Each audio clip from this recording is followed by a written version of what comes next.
Bonjour, le 27 novembre 1095, à Clermont, le pape Urbain II lança son fameux appel à la croisade au cours d'une de ses prédications.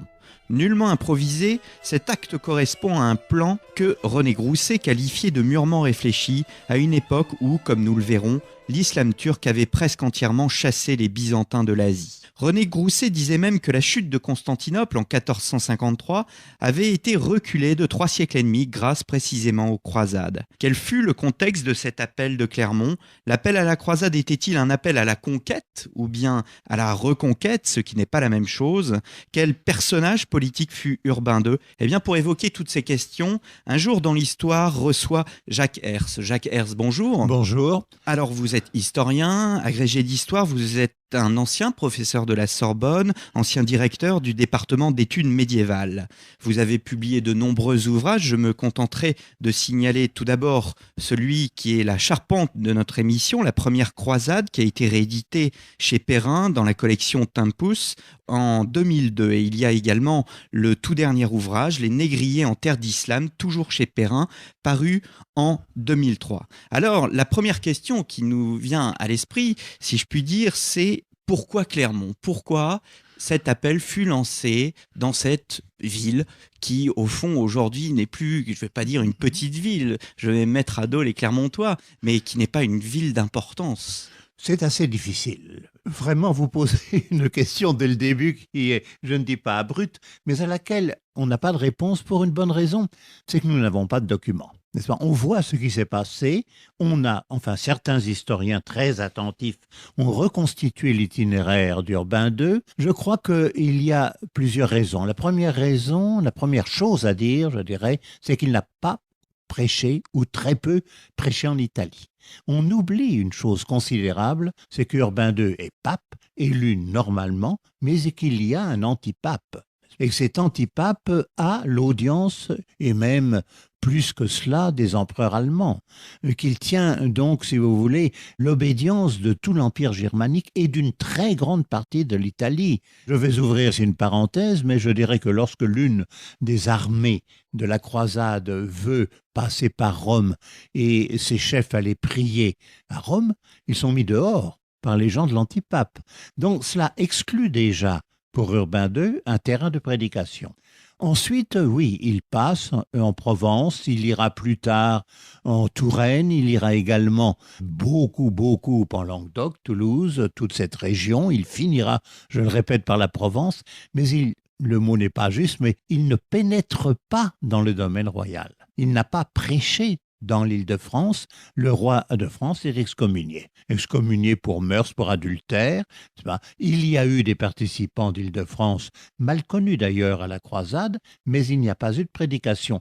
Donc, si vous voulez, le choix était relativement restreint. Et je dirais, là je vais être peut-être en tant qu'historien très irrévérencieux, parce que, au fond, nous avons un document, nous avons des récits qui nous parlent de Clermont, il est tout à fait possible qu'il ait prêché ailleurs. Personnellement, je le crois. Alors, nous reviendrons sur ce fameux appel de Clermont, mais peut-être avant tout, pour bien, s'entendre sur les termes. Dans votre livre, vous dites que la croisade a bénéficié d'une vision un peu simpliste. Et d'ailleurs, on devrait plus parler des croisades plutôt que de la croisade en général. Ou plus que simpliste, n'est-ce pas ? Elle a été compliquée à l'extrême.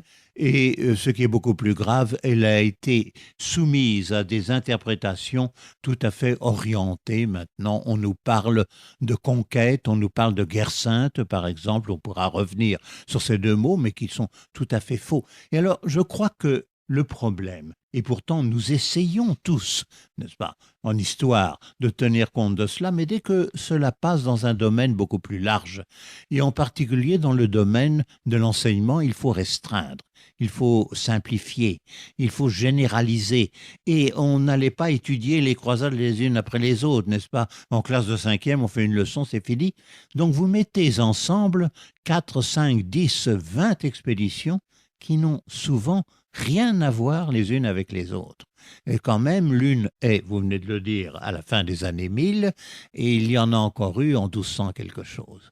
Donc nous avons 2 siècles que vous mettez dans le même fourreau, je dirais, et c'est absolument anti-scientifique. Les choses ont beaucoup évolué de l'une à l'autre. Le mot, d'ailleurs, n'est pas de l'époque. Je ferai très, très attention à ceci. Le mot croisade n'est pas appliqué à l'époque. Le mot que l'on emploie, c'est... Le mot a évolué même, si vous me donnez encore quelques instants pour m'attarder sur ces problèmes de sémantique, c'est... Qui sont capitaux. Capitaux, absolument. À l'époque dont vous parlez, c'est le pèlerinage. Les croisés, il n'y a pas d'autre mot pour les désigner qu'à part normands, bourguignons, etc., les pèlerins.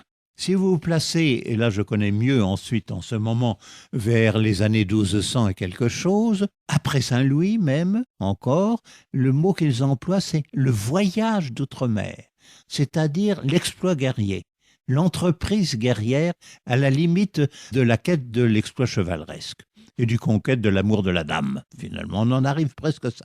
Donc vous avez une différence considérable entre les deux, n'est-ce pas? Et moi, je m'insurge contre le fait de mettre tout ensemble. La première est une chose, et nous en parlons aujourd'hui. Alors la croisade ne se limite pas à un esprit aventurier, elle ne se limite pas non plus à une conquête, j'allais dire, dans l'esprit de la thèse matérialiste qui a prôné pendant des années. Oui. Qu'en est-il aujourd'hui de cette thèse? Est-ce que l'historiographie a progressé? Beaucoup. Je crois que c'est abandonné. Vous voyez, c'est le problème aussi. Vous êtes historien vous-même. Nous essayons d'en parler tous ensemble. Il y a encore à l'époque, et malheureusement, je crois qu'on ne peut pas éviter cela, sauf par le biais d'une radio comme celle-ci, n'est-ce pas, qui va s'y employer, je pense. On ne peut pas éviter un tel divorce entre ce que l'historien écrit, ce qu'il a trouvé, entre, je dirais, le chercheur et même le pédagogue de tous les niveaux d'enseignement, et ensuite ce qui est divulgué dans la presse commune.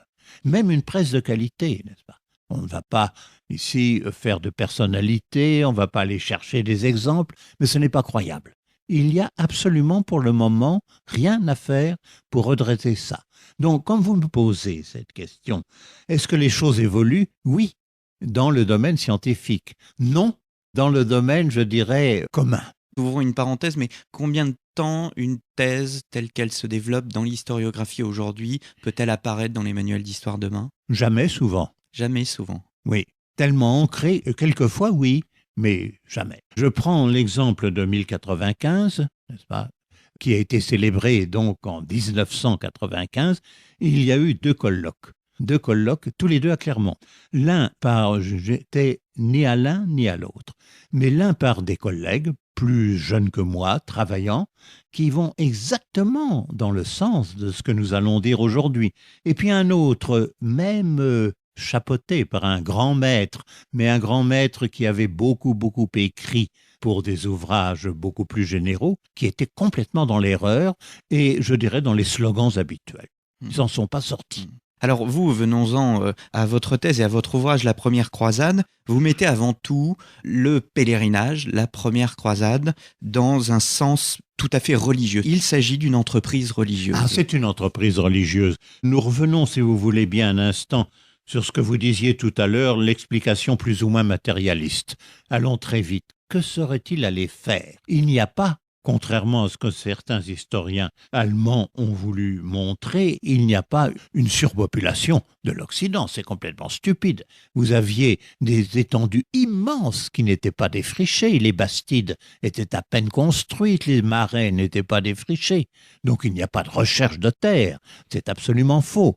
Il n'y a pas non plus de la part des seigneurs de recherche, de conquête de grandes principautés. Vous imaginez le comte de Toulouse qui est après le roi, le principal personnage le plus riche du royaume de France, il laisse tout et il ne retrouvera rien. Il va rester là-bas. C'était certainement beaucoup plus agréable de régner sur le comté de Toulouse avec le degré de civilisation et la richesse qu'ils avaient en eux que d'aller courir une aventure dont certains ne sont pas revenus. Et on ne peut l'expliquer que par la foi. On ne peut l'expliquer que comme cela. Absolument. De même pour les Italiens, on vous dit, alors là, je suis à mon aise parce que, comme je le disais tout à l'heure, j'ai beaucoup vécu et travaillé des années en Italie sur ces problèmes. Les capitalistes, voilà le mot qu'on emploie, les capitalistes historiens n'avaient rien à faire en Terre Sainte. Vous savez, quand ils ont des systèmes économiques qui sont bien ancrés à Constantinople, qui est la reine du monde, ou même accessoirement au Caire et Alexandrie, ils ne vont pas s'en aller là-bas dans un pays où il n'y a rien. Jérusalem était un trou. Il faut bien dire les choses. Ce n'était pas une ville d'industrie, ce n'était pas une ville caravanière. Ils sont allés combattre d'abord. Et le premier butin qu'ils ont ramené, ça, c'est très clair. Cela peut nous étonner parce que nous ne sommes plus dans cet univers mental. Le premier butin, ce sont les reliques des saints. Venons-en donc à ce fameux pèlerinage. Il existe tout au long du XIe siècle déjà un réseau de pèlerinages. Oui, qui est tout à fait en place et qui intéresse toute l'Église occidentale, tous les peuples d'Occident, mais qui a des formes diverses. On ne connaît assez mal, je dirais, tout ce qui se passait par voie de terre, parce que c'est diffus. Ça ne laisse pas beaucoup de traces, n'est-ce pas, à travers l'Europe centrale, l'Allemagne d'abord, l'Europe centrale, etc. Mais le pèlerinage maritime, qui est déjà un peu différent, ça coûte plus cher. Il faut déjà remarquer cela au stade où nous sommes de notre entretien, passait par les Pouilles essentiellement, par Bari, par Brindisi, et puis le grand port des pèlerinages de l'autre côté, et là c'est un périple beaucoup plus important, c'est Amalfi. Y avait-il déjà des pèlerinages armés ?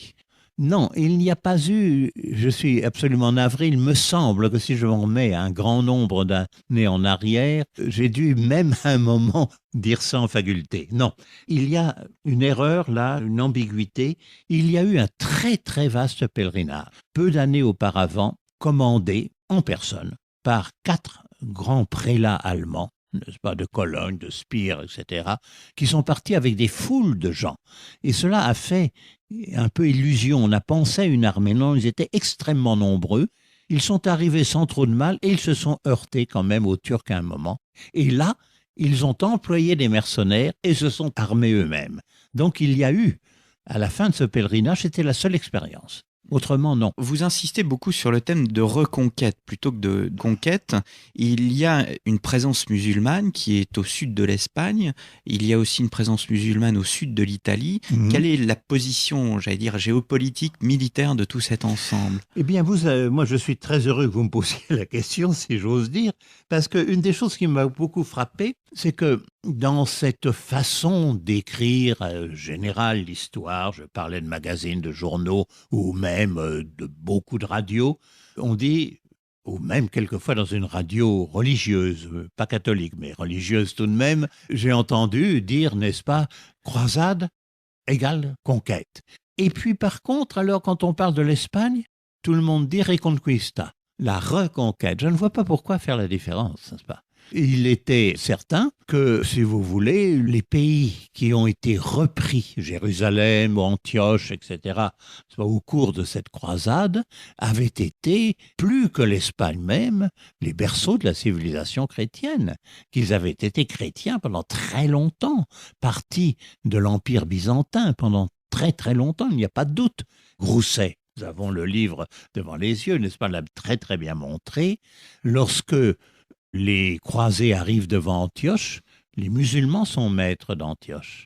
Mais on ne le trouve dans aucun livre ordinaire. Ils sont à Antioche depuis moins de 15 ans, car la ville avait été 1 siècle et demi reconquise par les Grecs. Donc, si vous voulez, le fond de ma pensée ne peut pas faire plaisir à tout le monde. Je dirais que dans la mesure où il y a de la part de nos croisés d'Occident, n'est-ce pas, ces gens de Lorraine, de Normandie et d'ailleurs, dans la mesure où il y aurait, je ne dis pas une usurpation, mais une conquête, ce n'est pas une conquête contre les musulmans, c'est une conquête contre les Byzantins. Car au fond, ce qui aurait été dans la logique des choses, c'est d'aller aider les Grecs à retrouver ce qu'ils avaient. Et là, c'est un fond de questions très graves. Parce que c'est le début des embrouilles, n'est-ce pas ? C'est le début des malheurs, en réalité. Alors nous allons venir à ces malheurs et à ces embrouilles après une première pause, si vous le voulez bien. Jacques Herz, Un jour dans l'histoire, vous reçoit pour évoquer l'année 1095 et le fameux appel de Clermont, le pape Urbain II qui appelle à la croisade. Nous nous retrouvons avec Jacques Herz pour évoquer l'appel de Clermont en 1095, l'appel d'Urbain II à la croisade. Alors, Jacques Herz, nous venons d'évoquer l'Empire byzantin. Quelle est la place de l'Empire byzantin à cette époque ? Car nous, finalement, nous avons une vision très occidentalisée des choses et nous avons tendance à oublier qu'il existait un empire. Et Mon Dieu, quel grand empire! Effectivement, nous l'oublions parce que c'est très loin de nous.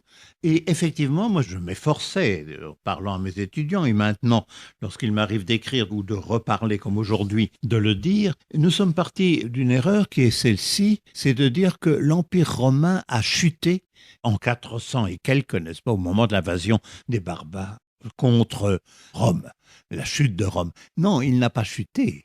Il est resté en Orient, tel qu'il était. Byzance, on l'appelle Byzance, appelons l'Empire grec tout aussi bien, est l'héritière directe. Alors cela a été toute une affaire très occultée.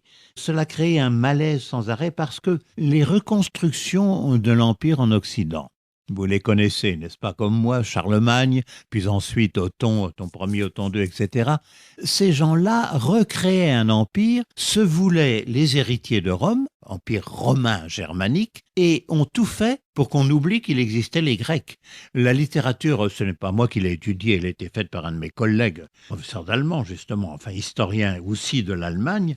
Toute la littérature, je dirais, germanique de l'époque ignore les Grecs et les présente comme des usurpateurs. Alors, je réponds mieux à votre question, cet empire existe, il tient, nous dirions en gros, à l'époque où nous nous plaçons, donc nous disons 1080, 1090 ou à peu près, il tient encore une grande partie des Balkans, toute la Grèce bien entendu, toute l'Anatolie pour le moment, voilà. C'est cela, plus les îles, évidemment, toutes les îles de l'Égée, les Cyclades, etc., tout ce coin-là.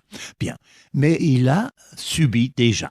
Cela a commencé il y a 20 ou 30 ans auparavant. Il a subi une invasion des Turcs d'un côté, et puis surtout, il a perdu, puisque je ne les ai pas cités à l'instant, lors de la conquête arabe beaucoup plus tôt, toute l'Égypte, la Syrie, la Palestine. C'est énorme, n'est-ce pas? Il n'est pas le seul. L'Empire perse a sombré aussi. L'Afrique du Nord va sombrer, l'Espagne aussi. Mais il a réussi à un certain moment, dans les années 900, à reconquérir une grande partie de tout cela. Il n'est pas allé à Jérusalem. Les empereurs grecs n'ont pas repris Jérusalem, mais ils ont repris Antioche, Tripoli même. Est-ce qu'on peut parler en conséquence de préfiguration de la croisade ?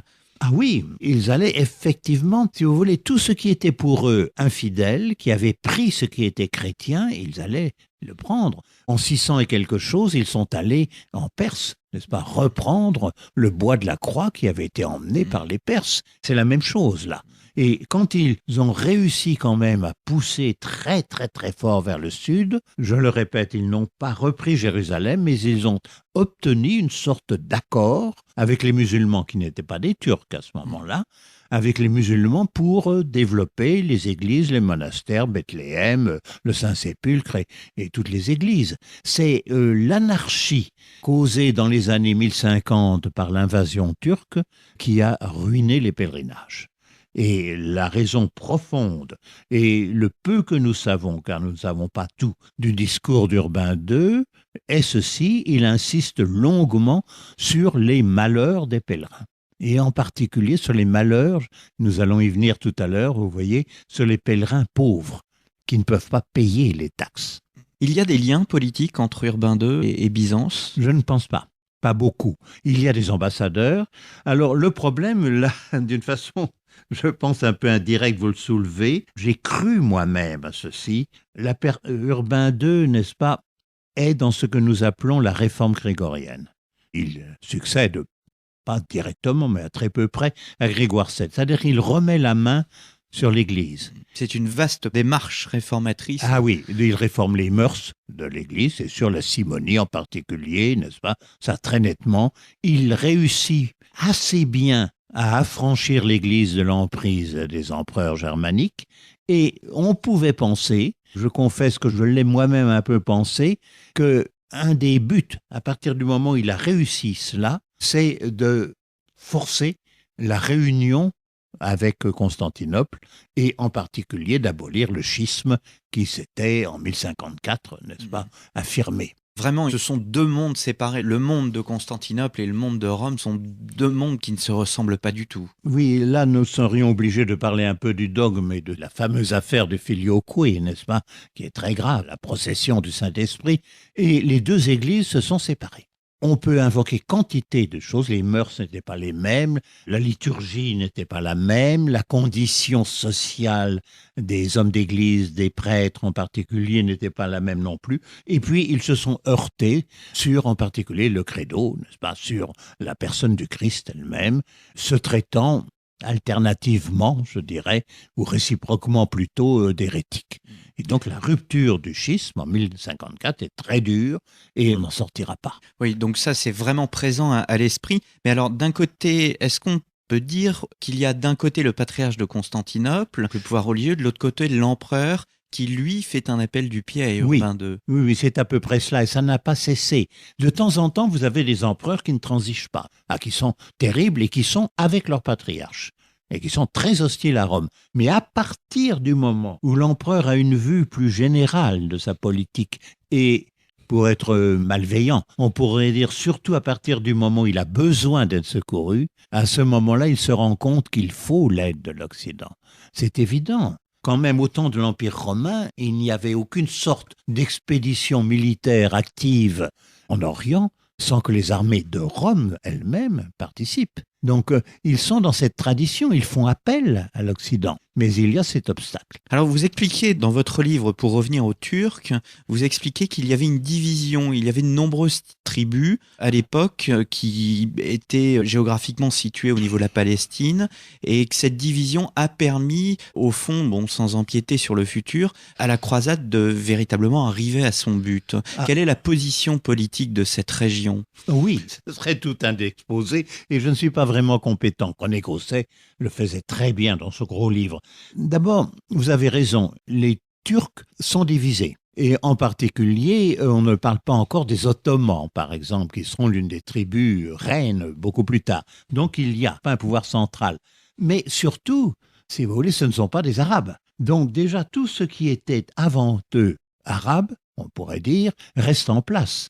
Et vous avez, à tel ou tel endroit, à Bagdad même, dans une certaine mesure, mais surtout en Palestine et en Syrie, Antioche, etc., vous avez des émirs arabes, que les chrétiens appellent souvent des morts, ou à peu près. Et puis surtout, alors à la même époque, et cela encore, il faut beaucoup insister là-dessus, je crois, vous avez les Égyptiens qui sont complètement en dehors des Turcs, n'est-ce pas, qui n'ont rien à voir avec eux. Et lorsque, je parlais d'Antioche tout à l'heure, mais parlons maintenant de Jérusalem. Lorsque les croisés arrivent devant Jérusalem, ils se battent non pas contre les Turcs, mais contre les Égyptiens. Les Égyptiens sont là. Ils n'ont repris Jérusalem contre les Turcs que l'année d'avant. Ils sont là depuis 1 an, pas plus. Donc il y avait une guerre terrible entre le pouvoir égyptien et ses envahisseurs turcs. Et au début, les croisés ont été aidés par les Égyptiens. Mais évidemment, quand ils se trouvent là, et l'on parle, alors là j'anticipe un peu, beaucoup même, on n'a pas vraiment tort, mais là il faudra analyser un peu mieux les choses, des massacres perpétués par les croisés quand ils entrent dans Jérusalem. L'année d'avant, les Égyptiens avaient fait la même chose contre les Turcs. Le sac d'une ville, un siège d'une ville ne se termine pas souvent très bien. Alors, nous avons, si vous me permettez cette expression, planté ce décor, d'un côté Byzance, de l'autre Rome, et enfin les Turcs. Venons-en à l'appel de Clermont. Nous sommes le 27 novembre 1095, et en fait cet appel arrive 10 jours après le début d'un concile, et ce concile, on peut le replacer d'un point de vue général dans tout ce mouvement, dans toute cette démarche réformatrice en Occident. Oui, une démarche réformatrice des clercs, des hommes d'église et des laïcs aussi. Ça s'inscrit tout à fait dans toute la volonté, mais très ferme, très fermement exprimée et généralement couronnée de succès, de l'Église pour introduire dans les mœurs laïques le respect de certaines règles morales. Alors c'est le moment, comme vous le savez, n'est-ce pas, de la paix de Dieu et de la trêve de Dieu, qui était à nouveau dans ces conciles remis en question, mais qui était vraiment dans l'air des temps. C'est quelque chose de considérable, n'est-ce pas? Quand on nous Cela parle... avait un impact social d'une grande ampleur. Ah oui, moi je suis très frappé quand on... Là encore, je vais... La paix de Dieu, peut-être rappelons pour nos auditeurs, c'est le fait que les hommes d'église demandent au Seigneur de ne plus faire la guerre certains jours. Ça, c'est la trêve. La trêve de la Dieu. Trêve de Dieu, oui. Alors là, on a ironisé en disant, oui, on ne peut pas le vendredi parce que ni le dimanche, mais ni le samedi. Oui, il restait 3 jours. Ça pouvait leur suffire. Non, le plus important, c'est ceci. C'est de dire que vous n'avez pas le droit, n'est-ce pas, d'attaquer les faibles.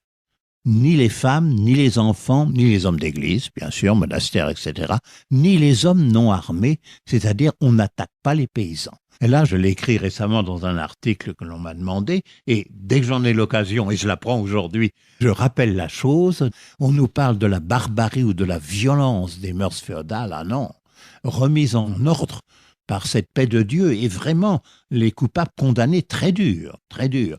Eh bien, la guerre féodale était quelque chose d'infiniment moins dur que la guerre, je dirais, moderne, où dès Louis XI, n'est-ce pas, donc 1400 et quelque chose, dès Louis XI, vous avez des instructions du roi pour dire vous allez détruire les champs, vous allez terroriser les populations, vous allez brûler les villages pour que ces populations apeurées fassent pression sur leurs princes pour qu'ils demandent la paix. C'est ça la guerre moderne. La guerre féodale, c'est tout le contraire. C'est tout le contraire. C'est la guerre entre guerriers, n'est-ce pas? Et l'Église a joué là. Et c'est une des raisons qui a fait que lorsqu'il prêche la croisade, il a des auditeurs. Il y a des gens qui sont prêts à entendre ce qu'il a à dire au nom du Christ, ça c'est sûr. Alors vous êtes sur Radio Canal Académie, Un jour dans l'histoire reçoit Jacques Herz qui évoque pour nous cet appel à la croisade, l'appel de Clermont. Donc nous sommes le 27 novembre 1095 et comme vous le disiez en tout début d'émission, nous n'avons absolument pas de texte sur ce fameux appel et au fond, nous avons des chroniqueurs qui, eux, évoquent cet appel, mais le texte en lui-même, nous ne le possédons pas. C'est souvent le cas, n'est-ce pas, bien entendu. Là, je voudrais dire qu'on peut s'en tenir à des généralités et se dire qu'au fond, comme l'on n'entre pas trop dans le détail, ce qu'il a demandé est très clair. Armez-vous, armez-vous. Ça, il fait appel aux armes, il n'y a pas de doute, n'est-ce pas?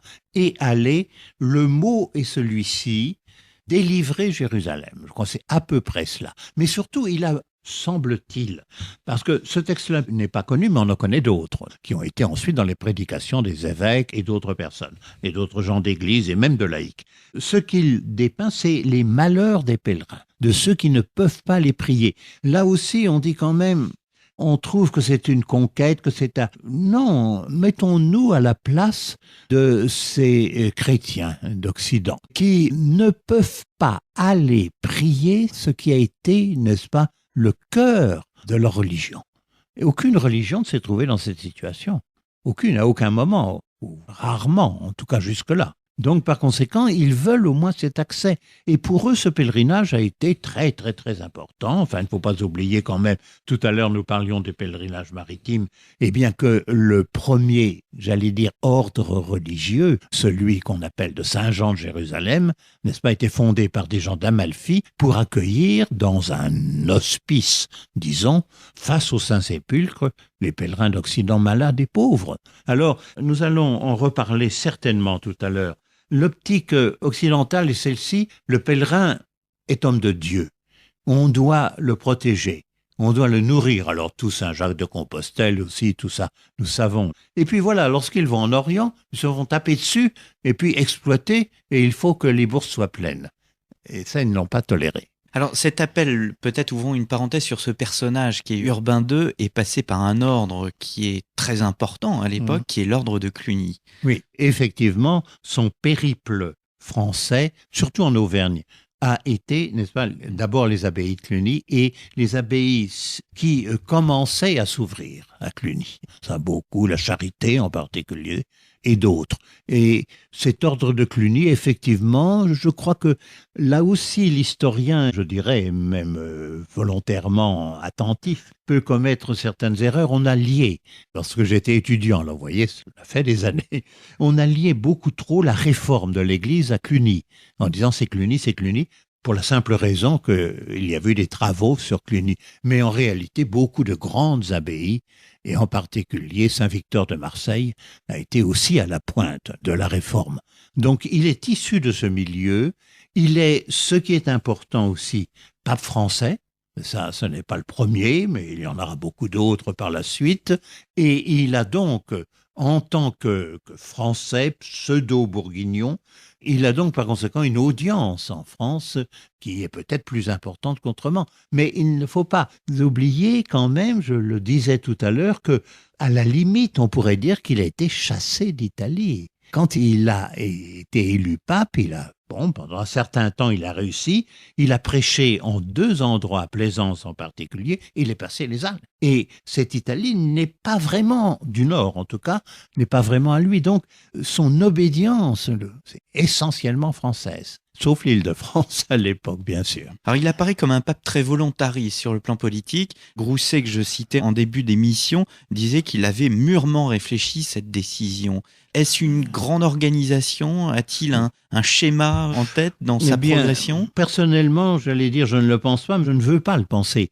Parce que c'est un peu, tout à l'heure nous en parlions hors de cette antenne, c'est un peu ce qui nous sépare de Grousset, pour qui j'ai une très très profonde admiration sur son livre en 3 volumes, qui est une documentation énorme, mais à son temps, m'entendre moi parler du temps de Grousset, ça remonte encore plus en arrière. Mais en son temps, si vous voulez, l'historien tente d'expliquer vraiment et de faire une analyse à la limite psychologique des personnages, mais généralement nous n'avons pas. Nous ne pouvons pas le faire. Il ne tombe pas dans le schéma ridicule, n'est-ce pas, celui-là est bon, celui-là est méchant. Non, mais il veut savoir. Or, c'est pas possible.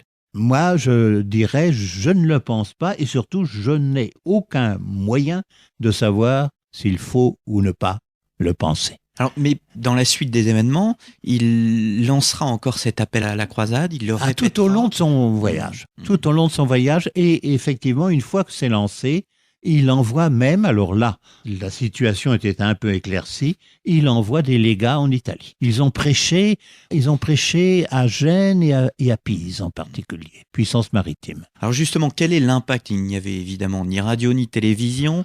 Comment se répand ce bruit, cet appel à la croisade? Et ce qu'il y a d'étonnant, ce succès est du côté des barons, la croisade des barons, et du côté du peuple. Eh bien, sans vouloir donner une division binaire à la société.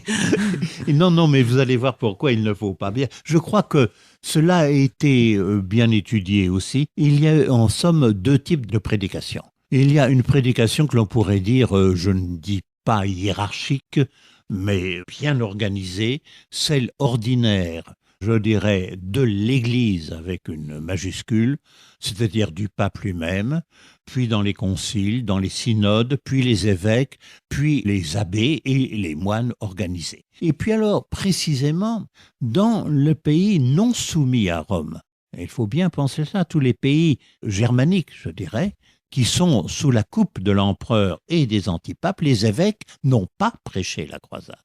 Ils ont refusé de le faire. Cette croisade était romaine, ils n'en voulaient pas. Donc, par conséquent, la chose s'est sue quand même et la prédication a été faite par des marginaux. Je dirais des gens hors de l'Église constituée, par ce que l'on a appelé, je sais très bien que l'on a un peu exagéré pour faire folklore une fois de plus, ce qu'on appelait les moines vagabonds, mais quand même, oui, des illuminés, des gens hors de l'Église qui parlaient beaucoup, n'est-ce pas, de l'Apocalypse, du jugement dernier, du malin, de Satan, et par conséquent, il y a 2 types. Vraiment 2 types de prédication, et ce qui a fait qu'il y a eu d'un côté une croisade encadrée à la fois par l'Église et par les responsables hiérarchiques de la société, par les barons si on veut parler comme ça, et d'un autre côté une croisade qui n'était plus encadrée. Alors commençons donc par la croisade qui n'est pas encadrée, c'est la croisade des pauvres gens, on l'appelle également la croisade des cathédrales. Les croisades des cathédrales, c'est tout autre chose. Elles ont existé et on peut expliquer en effet la croisade des pauvres gens de cette façon. C'est les réunions de laïcs de toutes conditions sociales. Ça n'a pas duré très longtemps et ça a été géographiquement limité, ça n'a rien à voir avec Jérusalem, qui se mettaient ensemble pour charrier les pierres pour la construction des cathédrales. Oui. C'est ça, en Normandie essentiellement. Donc on peut partir de là pour expliquer comment, si vous voulez, un mouvement populaire peut atteindre l'ensemble de la population sans qu'il y ait vraiment de grandes prédications organisées. Mais je pense que les pauvres gens ne sont pas partis de là, non, pas du tout. Donc ce sont deux choses Ils sont vraiment complètement différentes. Oui. Alors, le personnage central de la croisade des pauvres gens, c'est l'ermite. C'est Pierre l'Ermite, oui, qui est un homme qui a survécu. On le voit très longtemps et quand ces ruées de pauvres gens se sont fait malheureusement, n'est-ce pas, massacrés dès qu'ils ont pénétré ou à peu près en Asie, Pierre l'Ermite n'était pas là, il a survécu et il est ensuite avec les barons. Ça, il faut bien le dire, il est resté jusqu'au bout. Cette croisade était quelque chose, un enthousiasme, si l'on peut dire, populaire extraordinaire. Ces gens, ou bien étaient des marginaux qui n'avaient rien à perdre, mais pas souvent, pas généralement. C'était généralement des petites gens, artisans, petits paysans, de toutes ces contrées, donc, je répète, surtout du monde germanique, mais également vers l'est du royaume de France, qui ont tout vendu et vendu à vil prix pour partir, et puis qui ont pensé que comme on allait à Saint-Jacques ou ailleurs en ayant la charité tout au long du chemin, ça irait comme ça. Et ça n'a pas du tout. Et très vite, ils ont manqué de vivre.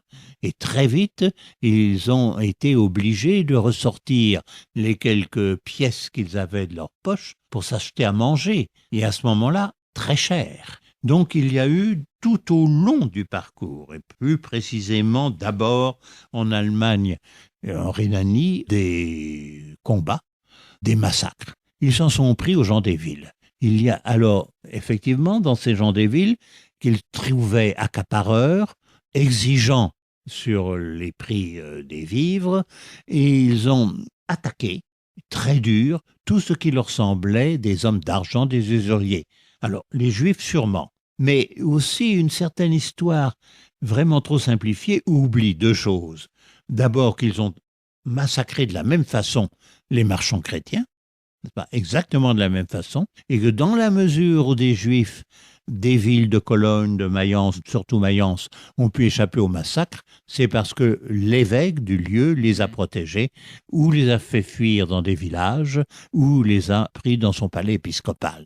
Donc il faut bien le dire, à l'époque, il n'y a pas une volonté de détruire chez ces gens-là le juif parce qu'ils sont juifs, mais parce qu'ils sont usuriers, peut-être pas tous, mais quand ils commencent. Et après, ils ont fait la même chose en Hongrie, ils ont fait la même chose partout où ils sont passés, oui, ça c'est sûr. On retrouve souvent dans l'histoire de l'Église ce décalage entre d'un côté le pouvoir institutionnel, vous montrez l'évêque qui protège les Juifs, et de l'autre côté... La suite aussi, oui, c'est arrivé en plusieurs moments. Ça, c'est sûr. La fureur populaire est indescriptible, n'est-ce pas? Et c'est ce qui s'est passé. Nous allons certainement avoir l'occasion d'en parler un peu lors des massacres à Jérusalem. C'est pareil. On essayait d'éviter ça. Mais vous ne pouvez pas tenir une foule de gens affamés, qui ont souffert de tout, qui savent qu'ils ont été grugés parce que, on ne sait pas par qui, mais quand ils ont vendu, vous pensez quand vous êtes dans un village et vous savez qu'il y a 100 ou 200 personnes qui veulent vendre leurs terres et leurs vaches et que les prix, n'est-ce pas, eh bien ensuite, ils savent qu'ils ont été trompés. Ils se vengent, c'est entendu. Alors, vous montrez bien dans votre livre qu'il y a d'un côté ces déviations et de l'autre côté, il y a cette croisade des pauvres gens de Pierre l'Ermite qui, elle, va jusqu'à Constantinople. À Constantinople, bien évidemment, ils ne peuvent pas rentrer. Ah non. Et ce sont les autorités qui font passer les pèlerins de l'autre côté en Asie orientale. Pour s'en débarrasser. Oui. Parce qu'autrement, ils allaient rendre la vie de Constantinople impossible. Ils étaient, on ne sait pas combien, inutile de parler de chiffres, ce serait complètement arbitraire. Mais ils auraient pu donner l'assaut déjà, n'est-ce pas, puis s'introduire. Alors on s'en est débarrassé comme ça, on les a nourris aussi, oui. Et puis alors, nous arrivons, je crois qu'il faut y arriver, à la croisade des barons, n'est-ce pas? Les croisades. Si vous le voulez bien, nous allons évoquer ce point après une autre pause. Un jour dans l'histoire reçoit Jacques Herz, ancien professeur à la Sorbonne, ancien médiéviste. Il évoque pour nous une période ô combien troublée qu'est cet appel à la croisade en 1095. Alors il y a, nous l'avons évoqué, d'un côté la croisade des pauvres gens qui est un échec total et de l'autre côté il y a une croisade qui elle est organisée, qui est la croisade dite des barons. Oui, c'est une croisade, si vous voulez, c'est-à-dire que c'est la même prédication des lieux différents et ils se sont retrouvés à Constantinople, mais en réalité, là déjà, voyez-vous, l'erreur est là, c'est de dire une croisade. Bon, là, je vais ouvrir, pas trop longtemps, une parenthèse en disant que nous sommes, j'y faisais allusion tout à l'heure, vraiment quelquefois très gênés par le désir de simplifier. La numérotation même des croisades est ridicule. 1, 2, 3, deuxième, troisième, quatrième. Bon. Mais là même, dès le début, on commet l'erreur en disant la croisade des barons. Il y a eu 4 armées complètement différentes qui ne venaient pas des mêmes régions, qui n'ont absolument jamais suivi le même itinéraire et qui n'ont jamais été ensemble. Alors résumons, il y a celle très connue de Godefroy de Bouillon, n'est-ce pas, les Lorrains, il y a là, celle beaucoup plus importante, semble-t-il, de Raymond de Toulouse, 2, disons les Languedociens, Provençaux, etc., les Normands d'Italie du Sud, 3, et 4, les Normands et Anglais de Normandie et Angleterre. Ils n'ont absolument pas pris le même chemin, n'est-ce pas? La seule qui ait fait un chemin uniquement terrestre est celle de Godefroy de Bouillon. Ils sont arrivés à 8 jours d'abord et même 2 mois d'intervalle à Constantinople. Ça n'a rien à voir. Alors, pour parler un langage contemporain, il n'y a pas de commandement de militaire unifié. Ah non, pas du tout. Puis alors, même par la suite, ça a été terrible. Lorsqu'ils font le siège d'Antioche et même Jérusalem, chaque croisade, disons, chaque armée a son camp différent. Et après, ils ne sont pas toujours d'accord pour savoir s'il faut partir tout de suite ou comment on va se partager, ce qu'il y a. La chose, ceci déjà doit, je crois, ces 4 armées bien mises en place. Mais ce qui est beaucoup plus important, et là, je pense que c'était tout ce qui a été écrit en 1995 à ce sujet qui a mis l'accent là-dessus. J'ai essayé de le faire aussi dans mon livre, peut-être pas le premier, mais quand même en insistant beaucoup. Ce n'est pas une armée qui part. Ce n'est pas une armée. C'est une foule, un peuple de pauvres gens, eux aussi très nombreux, encadrés par une minorité de guerriers. Vous voyez ça? C'est extrêmement important. Ces gens-là, on dit, ils sont allés à la conquête de Jérusalem, on pense un peu à Guillaume le Conquérant, n'est-ce pas, la conquête ça n'a rien de comparable, n'est-ce pas? Vous dites dans votre livre, en fait, on l'imagine partant avec l'épée, alors que finalement, une épée, ça coûte cher, une épée, ça se perd. Oui. Donc, absolument. Non, mais surtout, ils ont vu dans ces pays qui étaient quand même dans l'obédience pontificale. Bien sûr que les seigneurs, les nobles, les princes ont participé, mais le peuple n'est pas resté inactif. Il a couru, il a dit « emmenez-moi ». Et ils sont allés. Alors, bien entendu, on ne peut absolument pas faire de proportion, ni donner quelques chiffres que ce soit, mais les chevaliers, disons les combattants, étaient infiniment moins nombreux que les autres. Vous vous rendez compte du travail, il fallait nourrir. Ils ont dépensé un argent fou, puis quand ils n'ont plus d'argent, évidemment, mais ils ont cherché à être ravitaillés un petit peu dans les villes byzantines, ici et là. Il est impossible de mettre un chiffre. Absolument impossible. Je crois que, non pas seulement pour ça, je le dis encore tout récemment, je parlais avec un de mes collègues à propos de toute autre chose, je dis, mais qu'est-ce que vous voulez? Vous vous rendez compte, nous n'avons aucun texte, et même s'il y avait des textes, ils sont toujours très critiquables. Je vais être très franc en ce moment. Personnellement, je suis sans doute excessif, mais je me bats toujours pour ça. Enfin, actuellement, nous ne savons pas quelle est la population de la France. Vous voudriez qu'on sache combien il y avait de croisés avec Godefroy de Bouillon. Enfin, c'est pas croyable. Il y a la moindre manifestation dans Paris, vous ne savez pas combien ils sont. Dans cette croisade des barons, il y a un mythe, ou plutôt il y a un personnage qui reste dans l'histoire, c'est le chevalier du Christ. Oui, ça je crois que c'est vrai. Alors évidemment, le mot qu'il faut considérer, analyser, est celui de guerre sainte. On vous dit une guerre sainte. Et j'ai quelques collègues, et ça je ne suis pas du tout d'accord avec eux, collègues spécialistes de l'islam, je dois dire que la guerre sainte, n'est-ce pas, par la suite des musulmans, a été une réplique à cette guerre sainte de la croisade. Non, c'est une guerre sainte si l'on veut, dans ce sens que c'est les armées, les gens qui vont combattre, les gens qui vont risquer le voyage et la vie, qui vont perdre leur fortune, le font pour servir leur religion. Ça sans aucun doute. Et tous les récits le disent, et ils voient même les anges qui combattent à leur côté. C'est très net. Ceci dit, je crois qu'il y aurait beaucoup à dire là-dessus, sur cette façon de montrer les anges qui combattent. On retourne presque à certaines épopées de la Grèce ancienne, n'est-ce pas, où Athéna, où les autres intervenaient aussi. Je crois qu'ils ont été nourris de ça. Mais l'important est de dire ceci, c'est qu'ils n'allaient pas combattre l'islam, car ils ne à l'époque, je prends bien la première croisade, car à l'époque, ils n'avaient aucune idée de ce qu'était l'islam.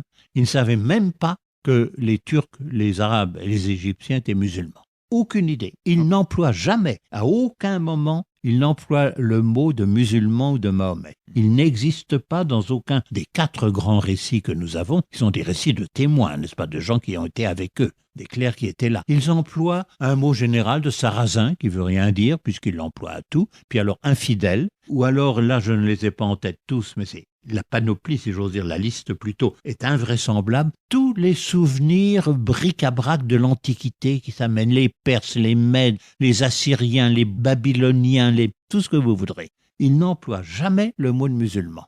Et aucun ne parle l'arabe de tous ces gens-là, et ils n'ont surtout pas essayé d'évangéliser, puisqu'ils ne savaient même pas comment s'y prendre. Et Rome, dans tout cela, Rome n'a même pas cette vision de l'islam? Ah non, non. Non, Rome n'a pas cette vision de l'islam, où Rome a eu une politique, je ne crois. À un moment, je vous l'ai dit tout à l'heure, peut-être qu'on pouvait penser qu'Urbain II l'avait, je crois même l'avoir écrit quelque part, mais il y a très longtemps. Pour tout vous cacher, le sujet d'histoire médiévale, quand j'ai passé l'agrégation, était Urbain II. Vous voyez? Alors, je crois que là, j'ai dit, oui, il veut la réunion des églises. Je ne le pense plus. J'ai le droit de changer en un assez grand nombre d'années. Mais ce qu'il, pas lui, parce qu'il est mort 2 ans plus tard, mais par la suite, ce qui s'est produit, c'est qu'il est possible que la papauté ait pensé faire de Jérusalem un État religieux pontifical comme Rome. Ça, c'est vrai. Et je crois là aussi que nous ne faisons pas assez attention souvent. J'étais dans le coup, également dans l'erreur, au mot avoué du Saint-Sépulcre qu'a pris Godefroy de Bouillon. On dit, il ne veut pas être roi, alors il va. Puis on dit, pourquoi pas avoué? Non, avoué du Saint-Sépulcre, c'est une signification juridique de l'époque très nette. Un avoué est le laïc protecteur des biens de l'Église. Donc le Saint-Sépulcre, à savoir Jérusalem, devenait bien de l'Église. Un État pontifical. Un État pontifical. Et le premier patriarche qui est arrivé, dans le premier, ils ont élu un hurluberlu, alors là, un homme qui était absolument pas recommandable. Aussitôt est arrivé un patriarche de Pise, qui avait été archevêque de Pise, et lui, il voulait absolument mettre le roi de Jérusalem à sa botte, n'est-ce pas, lui dire, mais il a échoué.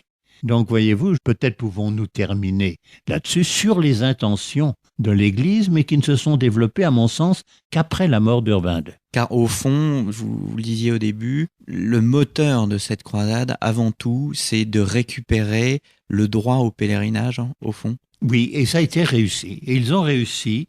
Et je crois même que là aussi, nous faisons une erreur d'interprétation quelquefois, lorsque beaucoup plus tard, alors là, d'autres croisades, on parle que les chrétiens ont échoué avec Richard Cœur de Lion, avec Frédéric II.